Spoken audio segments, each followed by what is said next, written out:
Dhaka bank business mirror অনুষ্ঠানে সবাইকে আমন্ত্রণ জানাচ্ছি মিস মাজহারিন খান।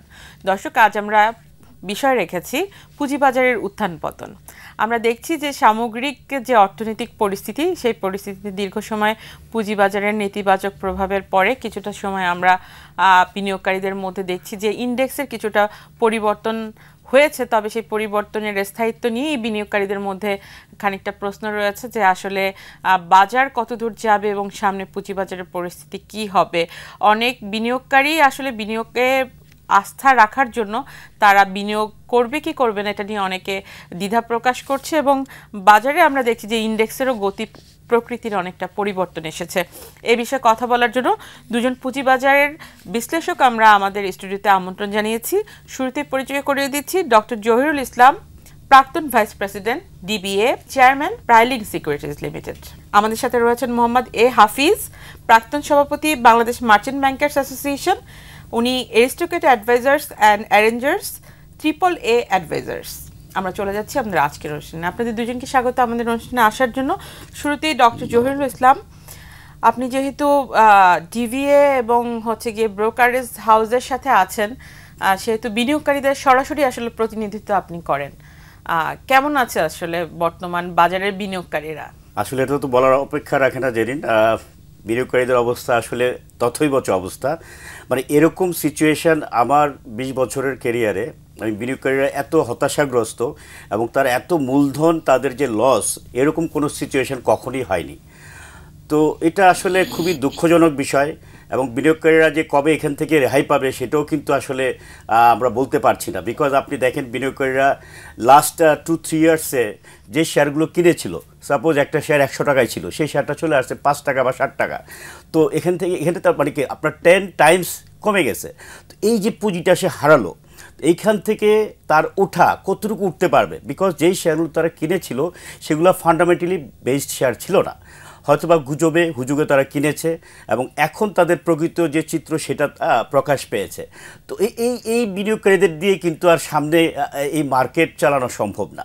যদি ফ্রেশ কোনো ফান্ড বা ফ্রেশ যদি নতুন কোনো বিনিয়োগকারী আসে, বা তারা যারা আছেন তারা যদি নতুন করে বিনিয়োগ করেন, তাহলেই কিন্তু মার্কেটে প্রাণের সঞ্চার হবে। এবং যার ফলে যেটা হয়েছে, আমরা যারা ব্রোকারেজ হাউস চালাই আমাদের অবস্থাও কিন্তু ওই বিনিয়োগকারীদের থেকেও আরও খারাপ অবস্থায় চলে গেছে। বিকজ এটা আমাদের রুজির একটা জায়গা, এবং আমরা এখানে শেয়ার লেনদেনের মাধ্যমে আমরা একটা কমিশন পাই, সেই কমিশন দিয়ে কিন্তু ব্রোকারেজ হাউসগুলো চলে।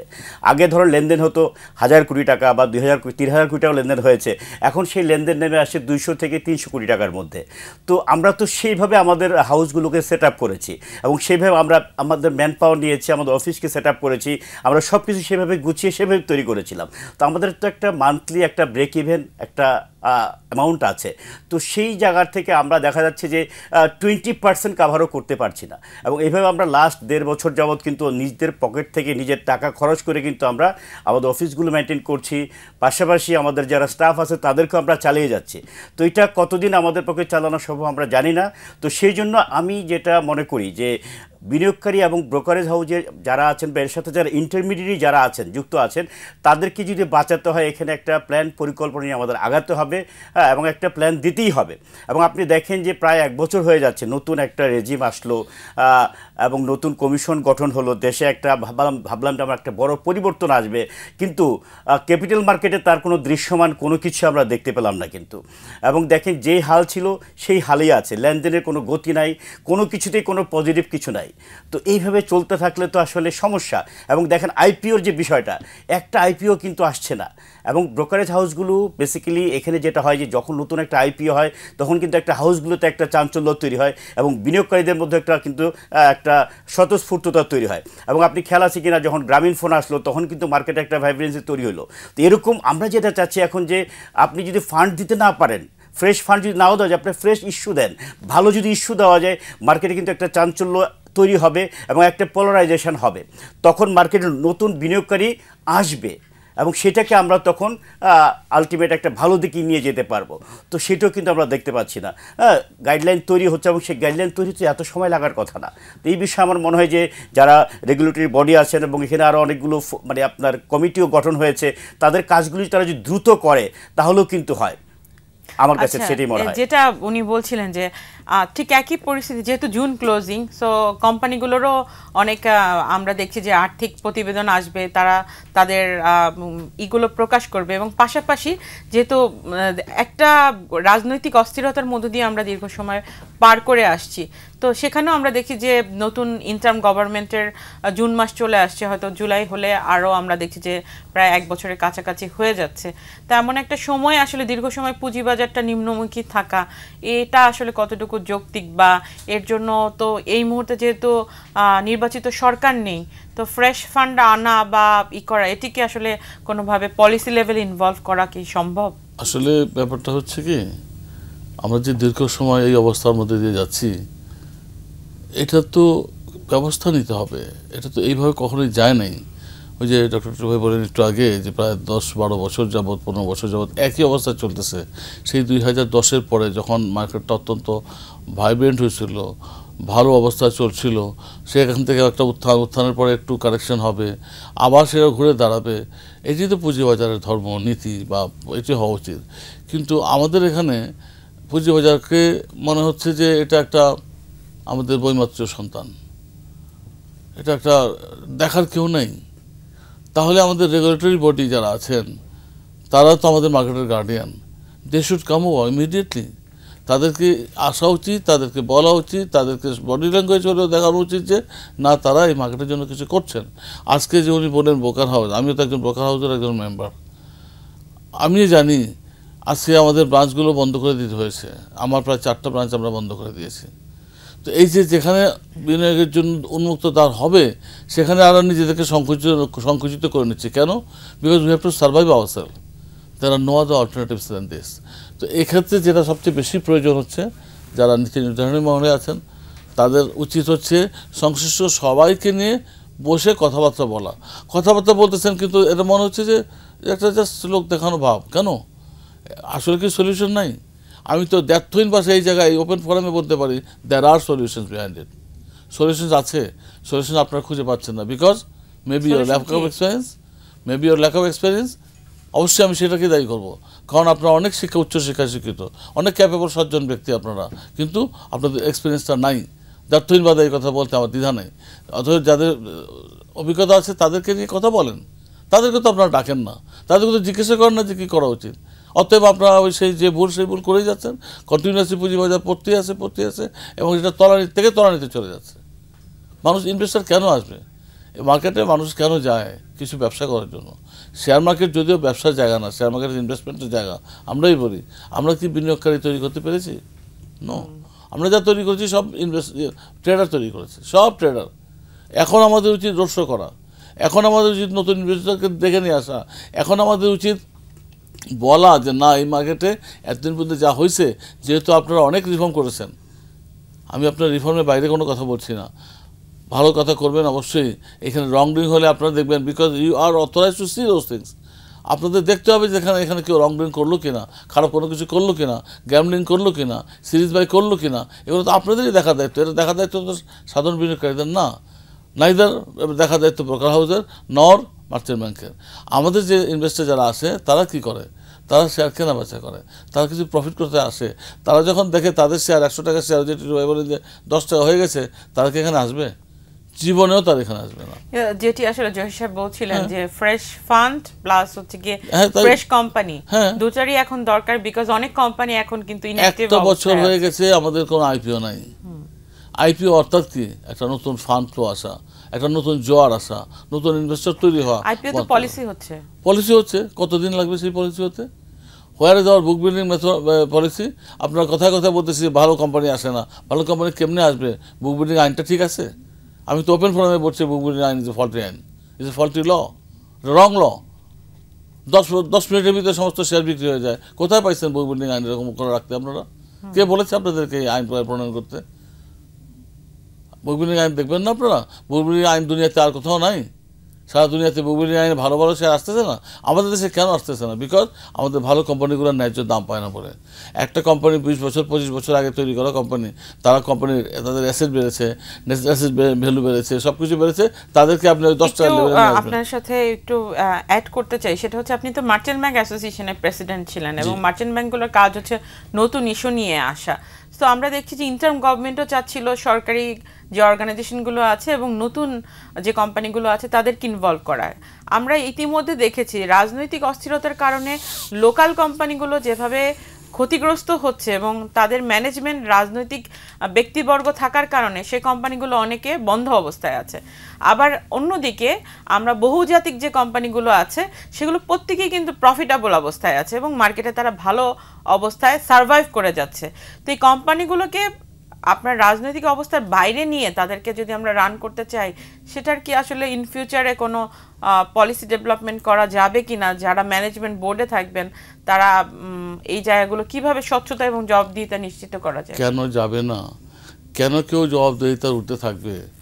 আমি যদি একটা খারাপ কাজ করি, রং ডুইং করি, তাহলে কি আমি কেন জবাবদিহিতার আওতায় আসবো না? এটি তো প্রথম নিশ্চিত করা উচিত। ভাগ্যের কথা, ভালো কথা, আমরা সেটার জন্য সংস্কারের জন্য গেছি, সংস্কার করতেছি, কিন্তু একটা অর্থনৈতিক অস্থিরতা, রাজনৈতিক অস্থিরতা, সামাজিক অস্থিরতা, যে কোনো ধরনের আন্তর্জাতিক অঙ্গনের অস্থিরতা শেয়ার মার্কেটের উপরে সবচেয়ে বেশি প্রভাব ফেলে। Because share market is the most sensitive market than any other market in the world. Share মার্কেটে যখন ধস নামে বা বেশি সেন্সিটিভ হয়ে যায়, কেন হয়? এই যে কটা অস্থিরতার কথা বললাম, প্রত্যেকটার কোনো না কোনো অবদান সেখানে থাকে। So we have to realise this, কোন কারণে কোনটা হয়েছে, এবং একটা আইন প্রণয়ন করলাম, কোন কারণে আইন প্রণয়ন করলাম। শেয়ার বাজারের দাম বাড়ে অলওয়েজ ডিমান্ড অ্যান্ড সাপ্লাইয়ের কারণে, যে কোনো আমরা একটা বিরতিতে যাই, বিরতির পর আবারও ফিরছি। দর্শক, আমরা একটা বিরতিতে যাচ্ছি, বিরতির পর আবারও ফিরছি ঢাকা ব্যাংক বিজনেস মিরর অনুষ্ঠানে। বিরতির পর আবারও আমন্ত্রণ জানাচ্ছি ঢাকা ব্যাংক বিজনেস মিরর অনুষ্ঠানে। যেটি আসলে বলছিল, আমরা দেখছি যে অনেক বিনিয়োগকারীরা খুবই হতাশ, বিকজ বেশিরভাগ কোম্পানিতে যারা হুজুগে বিনিয়োগ করেছিল সেসব কোম্পানির মালিক এখন মার্কেটে নাই, যার কারণে কোম্পানিগুলোরও আসলে তাদের যে সামগ্রিক অবস্থান সেটিও খুব খারাপ অবস্থায় আছে। তো এইসব বিনিয়োগকারীরা কি করবেন এবং সিকিউরিটিজ অ্যান্ড এক্সচেঞ্জ কমিশন কি তাদের জন্য কোনো ব্যবস্থা নিচ্ছে কিনা? আপনারা কি বসেছেন এসএসসি চেয়ারম্যানের সাথে? আসলে এই বিষয় নিয়ে মনে হয় কাজ হচ্ছে। আমার কথা হলো যে একজন ব্যক্তি দোষী হতে পারে, সে হয়তোবা কোনো কিছু মানে অনিষ্ট করতে পারে বা কোনো কিছু সে জড়িত হতে পারে, বাট একটা কোম্পানি তো সেই জন্য দোষী না। এবং একটা মার্কেটে যখন একটা কোম্পানি লিস্টেড হয়, তো এই লিস্টেড কোম্পানির সাথে কিন্তু অনেকেই জড়িত হয়ে যায়। তো এখানে কিন্তু ইনভেস্টররা শেয়ার কিনে, এবং এখানে দেখা যাচ্ছে অনেক হাজার হাজার এমনও কোম্পানি আছে, লাখ লাখ বিনিয়োগকারীও আছে। তো সেই বিনিয়োগকারীদের দোষটা কি? তারা তো এই কোম্পানি শেয়ার কিনেছে। তো আমার মত যেটা হলো যে এই সমস্ত ক্ষেত্রে আমার মনে হয় বোর্ড পুনর্গঠন করা সবচেয়ে জরুরি, এবং সেক্ষেত্রে নতুন পরিচালনা পর্ষদ দিয়ে যদি কোম্পানি চালানো যায়, সেটা হলো বেস্ট আমার মনে হয় যে অপশনস। বিকজ বিনিয়োগকারী কোনোভাবে ক্ষতিগ্রস্ত যেন না হয়, সেই জিনিসটা আমার মনে হয় দেখা উচিত। এটা আমার কাছে মনে হয় আর কি। সেই দিক থেকে তার কথার প্রেক্ষিতে আমি বলছি, বোর্ড পুনর্গঠন করা, কাকে দিয়ে বোর্ড করবেন? যে capable of doing the manage the business, তাই না? আমাদের দেশে কি ডিন নাম্বার আছে, ডাইরেক্টরস আইডেন্টিফিকেশন নাম্বার? 3 নম্বরের কথা আমরা সবাই শুনেছি, ডিন নাম্বারের কথা শুনেছি? ডাইরেক্টর তৈরি করতে হবে, পরিচালক তৈরি করতে হবে। That's why we need rigorous activities, training, যাতে এই সমস্ত ডাইরেক্টরগুলো, কোয়ালিফাইড ডাইরেক্টররা পরীক্ষা শুধুমাত্র শিক্ষা দীক্ষা উচ্চ হলেই চলবে না, they have to have experience of running the show. দিন যদি নাম্বার থাকতো, ডাইরেক্টর আইডেন্টিফিকেশন নাম্বার থাকতো, সেখান থেকে বেছে বেছে ভালো ভালো কোম্পানি থেকে যদি পরিচালক নিয়োগ করা হতো, কোনো ব্যবসা খারাপ থাকার কথা না। কারণ একটা জিনিস খেয়াল করবেন, man behind the machine, captain behind the ship is most important. Man behind the machine যদি খারাপ হয়, কোম্পানি খারাপ হতে বাধ্য। এখন আমরা যেহেতু একটা ইন্টার্ম গভর্নমেন্ট আছে, এখনো পর্যন্ত ইলেকশন হয়নি, তো নির্বাচিত সরকার আসতে আমাদের সময় লাগবে। সে অবস্থায় তো বিনিয়োগকারীদেরও সার্ভাইভ করতে হবে। আপনি কিছুদিন আগে দেখেছেন যে বিনিয়োগকারীরা কফিন নিয়ে বাজারে তারা কিন্তু বিক্ষোভ করেছে, তারা বিভিন্ন সময়ে তারা বিভিন্ন সমাবেশ করেছে। তো এমন একটা পরিস্থিতিতে এই কোম্পানিগুলোর মধ্যে যদি আপনি বড় বড় কোম্পানিগুলো দেখেন, সামিট, বেক্সিমকো, তারপরে আপনার বিভিন্ন ব্যাংক, নন ব্যাংক যে কোম্পানিগুলো আছে, সেগুলোর কিন্তু যেমন 10টা ব্যাংকের অবস্থা খুবই খারাপ, তারাও মার্কেটও খারাপ অবস্থায় আছে, তো তাদের ভবিষ্যৎ কি হবে? আবার যারা ইনভেস্ট করে রাখছে এই সকল বিনিয়োগকারীর ভবিষ্যৎ বা কি সেটা আমি হবে? একটু বলি আমি বিষয় বেসিক্যালি যেটা হলো যে দেখেন শুরুতে কিন্তু খুবই বেশি অ্যাগ্রেসিভ হয়ে গিয়েছিল, কিন্তু তো এখন দেখা যাচ্ছে যে কিছুটা লিবারেল অবস্থায় আসছে। আমার কথা হলো যে কোম্পানিকে আপনি বন্ধ করে লাভটা কি, তাই না? কোম্পানি আপনি এলসি বন্ধ করে দিলেন, তাই না? তার লোন আপনি অফ করে দিলেন, তাহলে তো হলো না। আপনার কোম্পানিটাকে রানিং রাখতে হবে, কারণ এখানে অনেকের রুটি রুজি, এখানে শ্রমিকরা আছে, এখানে যদি লিস্টেড কোম্পানি হয় সেখানে শেয়ার হোল্ডাররা আছে, তো সব দিক বিবেচনা করেই তো আপনাকে করতে হবে। আপনি যদি বন্ধ করতে যে কেউ দিতে পারে। একটা কোম্পানি আপনার মার্কেটে আস্তে আস্তে আস্তে আস্তে তো বড় হয় এবং সেই ক্যাপিটাল মার্কেট লিস্টেড হয়েছে, এটা তো এত সোজা বিষয় না। তা আপনি যদি এটাকে হুট করে বলেন যে এটা আজকে থেকে এর এলসি বন্ধ, এ আর লোন পাবে না, তাই না, একে কোনো ব্যাংক লোন দিবেন না, এইভাবে যদি বলে দেন সেটা তো আসলে এই দেশের অর্থনীতিকে আরো আরো মানে গভীরভাবে ঘনীভূত করবে এবং অর্থনীতি আরো খারাপ অবস্থায় নিয়ে যাবে। তো সেই জায়গা থেকে আমাদের বের হয়ে আসতে হবে এবং সেটাকে কিভাবে এই কোম্পানিটাকে আরো বাঁচানো যায়, কিভাবে সেটাকে আরো মানে দরকার হলে ফ্রেশ ফান্ড দিয়ে আপনার তাদেরকে হেল্প করেন, আপনার বোর্ড পুনর্গঠন করেন এবং যোগ্য লোককে নিয়ে আসেন এবং কোম্পানিটা রান হোক। ডক্টর জহির যেটি বলছেন, বারবারই একই কথা বলছেন যে ফ্রেশ ফান্ড দরকার, মার্কেটে নতুন কোম্পানি দরকার। আর এদিকেও আমরা দেখছি যে উপদেষ্টা মহোদয়রাও বলছেন যে সরকারি কোম্পানিগুলো মার্কেটে নিয়ে আসার জন্য। তো আপনার কাছে আমার প্রশ্ন, যেই কোম্পানিগুলো প্রফিটেবল গভর্নমেন্টের, যেমন মেট্রো রেল এখন প্রফিট করছে, আমরা দেখছি যে পদ্মা সেতু প্রফিট করছে, তো এদেরকে যদি মার্কেটে নিয়ে আসা হয়, এই ধরনের মেট্রো রেল বা পদ্মা সেতু ক্যাপিটাল মার্কেটের টাকা দিয়েই তো আরো 10টা পদ্মা সেতু 10টা মেট্রো রেল করা সম্ভব। তো সেটি নিয়ে কি পলিসিতে ইনভলভ করা সম্ভব কি? অবশ্যই করা সম্ভব এবং করা উচিত, যত দ্রুত করা যাবে ততই আমাদের জন্য মঙ্গল। কিন্তু সেই বিষয়ে তো আমরা এখন পর্যন্ত কোনো আসলে সংস্কার কমিটি বা অন্য জায়গায় কোনো আমরা সিদ্ধান্ত নিতে দেখিনি। ওই যে আমি বললাম যে আমরা সবাই চুপচাপ বসে আছি, বুঝতেই পারতেছি না কোন দিক দিয়ে আগানো উচিত, অথচ there are ways to move, there are ways to go ahead. আপনি যদি সেটা না করেন, যদি না নামেন রাস্তায়, তাহলে কী করে আপনি রাস্তা পথ পা খুঁজে পাবেন? ঘরে বসে থাকলে কাজ কেউ আপনাকে এসে খাওয়াই দেবে নাকি? দিবে? কোনোদিন সেটা সম্ভব না। আমাদের ক্যাপিটাল মার্কেটে কাজ করতে হলেও ক্যাপিটাল মার্কেটের হাঁটতে হবে, ঢুকতে হবে, কোথায় কোন প্রবলেমটা আছে অ্যাড্রেস করতে হবে। We have to go deep in to the problem, তাইলে এটা সলিউশন আসবে। আজকে আমরা রোস্ট করতে গেছি আমেরিকা, আমরা রোস্ট করতে গেছি কোথায় কোথায় গেছি, কত টাকা রাষ্ট্রীয় পয়সাগুলো অপচয় করেছি আমরা। কেন অপচয় করলাম? কেন আমরা দেশের ভিতরে পড়ে থাকা ফান্ড আমরা নিয়ে আসলাম না? আমাদের দেশের ভিতরে ফান্ড আছে না? আছে কি নাই বলেন? আমাদের দেশের ভিতরে গ্রামে অঞ্চলে ফান্ড আছে না? সেই ফান্ডগুলোকে তাদের ইনভেস্টার্স প্রোটেকশন স্কিমের আওতায় এনে যাতে তাদের লস না হয়, তারা যেন তাদের পুঁজিগুলো না হারায়, সেই ব্যবস্থা করে যদি আনা হয়, তাহলে কি ভালো হবে না খারাপ হবে বলেন? You have to show your intention first of all. আপনি সেটাই তো দেখাচ্ছেন না, আপনি সেটাই তো আমরা এখনো বের করতে পারতেছি না। What we have to do, we don't know what we have to do. So unfortunate we are. আমরা কি জানি না কীভাবে কাজ করতে হবে? আমাদের অভিজ্ঞতা নাই। আমি একটু অ্যাড করবো ওনার সাথে, সেটা হলো যে দেখেন আজকে ব্যাংকগুলোর যে নাজুক অবস্থা, তাই না, ব্যাংক নিয়ে কিন্তু অনেক রিফর্ম হচ্ছে, তাদেরকে ফ্রেশ ফান্ড দেওয়া হচ্ছে। আজকে আমি পত্রিকায় পড়লাম যে ন্যাশনাল ব্যাংকে 1000 কোটি টাকা দেওয়া হচ্ছে, তো টাকা তো ছাপিয়ে দিতেছে। এরকমভাবে অনেকগুলো ব্যাংকে কিন্তু আমার মনে হয় প্রায় 30 থেকে 40,000 কোটি টাকা দিয়েছে, যাতে ওনারা সিক না হয়ে যায়। তো ক্যাপিটাল মার্কেটে কি ফান্ড প্রয়োজন নাই? গভর্নমেন্ট কি এখানে নজর দিতে পারে না? আপনি দেখেন আজকে আমাদের মার্জিন লোন, যারা এখানে লোন দিয়েছিল, যারা মার্চেন্ট ব্যাংকগুলো বা ব্রোকারেজ হাউসগুলো যারা লোন দিয়েছিল, মার্জিন লোন দিয়েছিল, সেটা আস্তে আস্তে বেড়ে বেড়ে কিন্তু 10,000 কোটি টাকার উপরে চলে গেছে। তো গভর্নমেন্ট তো এরকম একটা স্কিম করতে পারে যে একটা ফান্ড ক্রিয়েট করতে পারে 10,000 crore টাকার, যে এই যে মার্জিন লোনে যারা আটকা আছে তাদের যে লোনটা আছে পুরোটাকে তারা একটা বন্ডে নিয়ে যেতে পারে। তাহলে কিন্তু এখানে আর ফোর্স সেলও আসবে না এবং এটা নিয়ে আর বিনিয়োগকারীরও হতাশাগ্রস্ত হবে না, এবং এখানে যারা ইন্টারমিডিয়েট যারা আছে, ব্রোকারেজ হাউসগুলো যারা আছে বা মার্চেন্ট ব্যাংকগুলো আছে, তারাও কিন্তু হতাশাগ্রস্ত হবে না এবং তারা নতুন উদ্যমে কিন্তু এখানে তারা তাদের ইনভেস্টমেন্ট করতে পারবে এবং নতুন ফান্ড তারা ইনজেক্ট করতে পারবে। তো এরকম যদি একটা আপনার ফান্ড তৈরি করা যায়, বন্ড তৈরি করা যায় এবং তার আন্ডারে যদি আপনার এই পুরো লোনটাকে নিয়ে যাওয়া যায়, তাহলে এই যে ব্লিডিংটা হচ্ছে, এত কষ্ট যে হচ্ছে আমাদের, একটু বাড়লেই দেখা যায় শেয়ার সেল প্রেশার আসতেছে, ব্রোকারেজ হাউসগুলো থেকে আসতেছে, মার্চেন্ট ব্যাংকগুলো আসতেছে, সেগুলো বন্ধ হয়ে যাবে এবং তখন দেখবেন যে মার্কেটে একটা গতি আসবে। সেরকম কিছু একটা পজিটিভ অ্যাপ্রোচ একটা লাগবে, সেটা বাংলাদেশ ব্যাংক বলেন বা সরকারের তরফ থেকে বলেন লাগবে।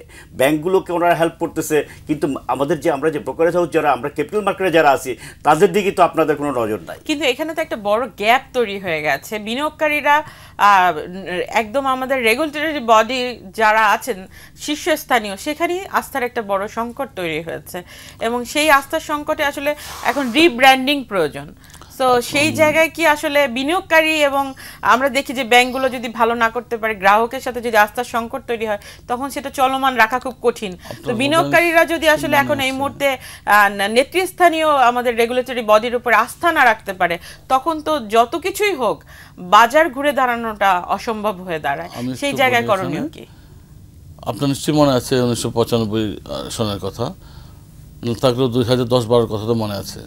প্রথম যখন আমি মার্চেন্ট ব্যাংক অ্যাসোসিয়েশনের সভাপতি ছিলাম, এই মার্কেটের জন্য 900 কোটি টাকা নিয়ে আসছি। প্রথমবারের মতো যখন ফান্ড আনলাম, খুব আশান্বিত হলাম যে গভর্নমেন্ট এখন থেকে বোধহয় আমাদের ক্যাপিটাল মার্কেটের দিকে সাপোর্ট দেবে, আমাদের দিবে। আমি 2008-09-তে যখন বক্তৃতা টিভিতে আসতাম, বলছি যে আমাদের জন্য থোক বরাদ্দ দিয়ে দেন বাজেটে। কেন চেয়েছিলাম? টাকাটা কি আমি সরাসরি চেয়েছি? আজকে আপনি শিক্ষা খাতের জন্য বরাদ্দ রাখতে পারেন 500 কোটি টাকা, স্বাস্থ্য খাতের জন্য বরাদ্দ রাখতে পারেন 1200 কোটি টাকা, আপনি ল অ্যান্ড অর্ডারের জন্য বরাদ্দ রাখতে পারেন 2000 কোটি টাকা। ক্যাপিটাল মার্কেট একটা vital sector and most important sector, এই সেক্টরের জন্য কি আপনি 500 কোটি টাকা বরাদ্দ রাখতে পারেন না?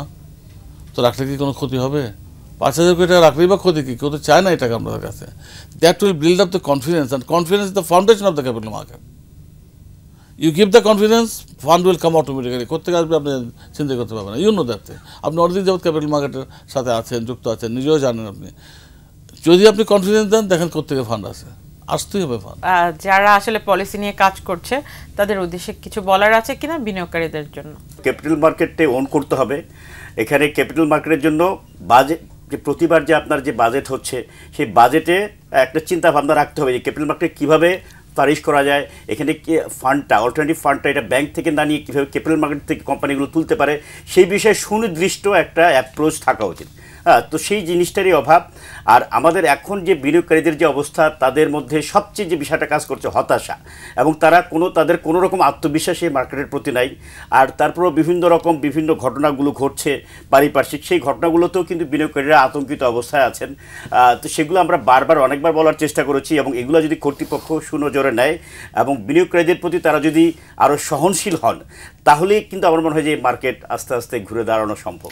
আমরাও আশা করছি, অর্থ মন্ত্রণালয়ের দৃষ্টি আকর্ষণ করছি যাতে আসলে নতুন ফান্ড, আসলে ফ্রেশ ফান্ড বাজারে নিয়ে আসা হয়। যেভাবে আসলে ব্যাংকগুলোর প্রতি নজর দেওয়া হচ্ছে, সেভাবে যদি আসলে অর্থবাজারের সাথে পুঁজিবাজারেরও একটা বিশেষ নজর থাকে, তাহলে আমার মনে হয় যে বিনিয়োগকারীরা যে হতাশায় আছে তারা হয়তো অনেকটাই ঘুরে দাঁড়াতে পারবে, এবং যে লসের সম্মুখীন আছে সেটিও হয়তো মার্জিন লেন কিছুটা রিকভার করার তাদের সুযোগ পাবে। আরেকটা বিষয় বলছিলেন, মার্চেন্ট ব্যাংকগুলোরও দৃষ্টি আকর্ষণ করছি তারা যাতে সরকারের সাথে আলোচনা করে নতুন নতুন সরকারি কোম্পানিগুলোর আরো বেশি দৃষ্টি দিতে পারে এবং তাদেরকে নিয়ে আসার জন্য মোস্ট ইম্পর্টেন্ট বিষয় আমি এক লাইনে কথা বলবো। আমরা কিন্তু স্ট্র্যাটেজিক বিনিয়োগকারী হিসেবে চাইনিজদেরকে নিয়ে আসছিলাম, এটা কিন্তু আমরা ভুলে গেছি। সেই ফাইলটাই আমরা ডেস্কের তলে রেখে দিয়েছি আনফর্চুনেটলি। আমি গত কিছুদিন যাবত এই কথাটা ভেহিমেন্টলি বলতেছি, যারা আমাদের ঢাকা স্টক এক্সচেঞ্জের 25% শেয়ার কিনলো, তাদের কোনো কাজ করতে দেওয়া হয়নি গত 15 বছরে, গত 10 বছরে। তাদেরকে যদি কাজ করতে দেওয়া হয়, আমি লিখে দিতে পারি, তারা যেখানে গেছে সেখানে মার্কেট ভাইব্রেন্ট হয়েছে। ধন্যবাদ আপনাদেরকে। ইনশাল্লাহ আমার মনে হয় যে সামনের পুঁজিবাজার আগামীতে আরো বেশি ভালো করবে, কারণ যদি রাজনৈতিক স্থিতিশীলতা আসে, অর্থনীতি ঘুরে দাঁড়াবে, পুঁজিবাজারও ঘুরে দাঁড়াবে। দর্শক, এই ছিল ঢাকা ব্যাংক বিজনেস মিরর অনুষ্ঠান। দেখা হবে আগামী সপ্তাহে। সেই পর্যন্ত সবাই ভালো থাকুন, সুস্থ থাকুন, নিরাপদে থাকুন।